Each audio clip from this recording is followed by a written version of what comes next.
Ủa đòn tụ bay xài tăng hàng nóng xài tăng hàng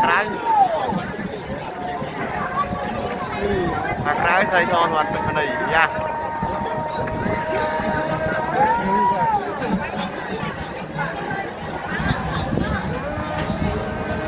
ăn lôi kìa. Ủa đòn tụ bay lấy đó Hả? Còn ăn lôi khai kìa.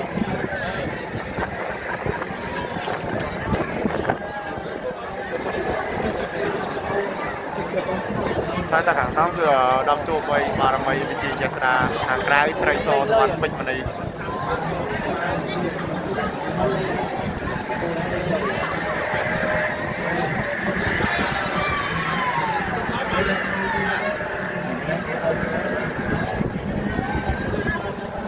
đi đi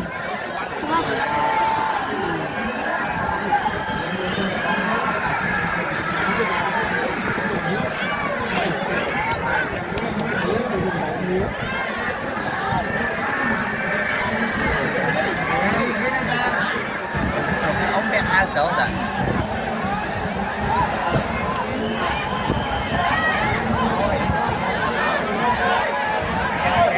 Khéo ơi.